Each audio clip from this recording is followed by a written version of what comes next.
বাবার তলার পুজো শেষ হয়ে গেছে, এবার হবে মায়ের তলার পুজো। সেজন্য এখানে ফল মিষ্টি সবকিছু গোছানো আছে, এক এক করে নিয়ে যাওয়া হবে। শশী মায়ের পুজো, শশী মা অর্থাৎ ওলাই চণ্ডী মা, যেটা আমি আমার বাড়ির বড়দের থেকে জেনেছি। এখানে নাগ নাগিনী দুজনের পুজো হয়, খুবই জাগ্রত এবং স্বপ্নাদেশে পাওয়া এই পুজো। প্রত্যেক বছর অঘ্রাণ মাসে চাঁদ ওঠার পর প্রথম সোমবার এই পুজোটা হয়, আর আগের দিন হয় রান্না পুজো। আমার বাপির দাদুর আমল থেকে কিন্তু এই পুজোটা হয়ে আসছে, অর্থাৎ কয়েক পুরুষ ধরে এই পুজোটা চলছে। আমাদের বাড়ি ছাড়াও আরো একটি বাড়ি থেকে এই পুজোটা কিন্তু যায়। পুজোর এই 2-3টে দিন এখানে প্রচুর মানুষ থাকে, তো সেই জন্য আসা যায়। তবে অন্যদিন কিন্তু এখানে আসা যায় না, ভীষণই গা ছমছম করে। ভিডিওতে কতটা বোঝা যাচ্ছে জানি না, তবে এটি একটি বিশাল আকৃতির বট গাছ এবং এই গাছ থেকে বড় বড় ঝুড়ি নেমেছে।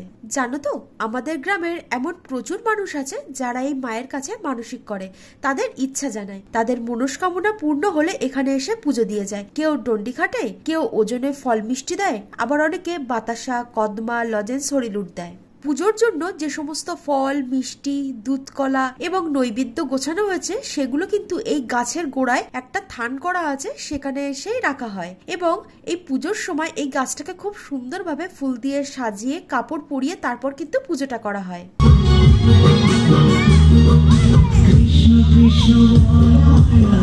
সমস্ত বাটাগুলো আমরা ঠাকুরের থানে দিয়ে চলে এসেছি, এবার খাওয়া দাওয়া করে নেব। আজকে কিন্তু নিরামিষ। এই পুজোর 1-2 দিন আগে থেকে কিন্তু আমাদের বাড়িতে নিরামিষ রান্না হয়। সবাই আমরা একসঙ্গে আমাদের বারান্দাতে খেতে বসে গেছি।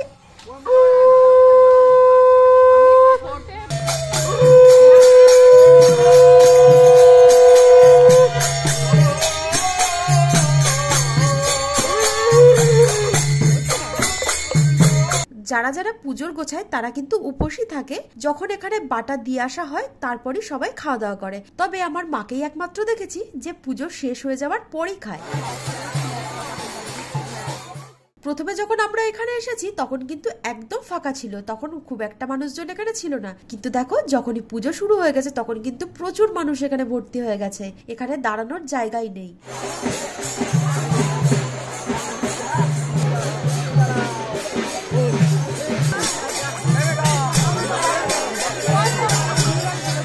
চলো, পুজো তো আমাদের এখানে হয়ে গেছে, এবার আমরা বাড়ির দিকে যাব।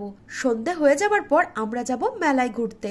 সেই ভিডিওটা না হয় পরের ব্লগেই শেয়ার করব। এখানে আমার মা, কাকিমা, পিসি সবাই মিলে বসে গেছে ফলগুলো গোছানোর জন্য, যারা যারা পুজো দিয়ে গেছে তাদেরকে প্রসাদ দেবে বলে।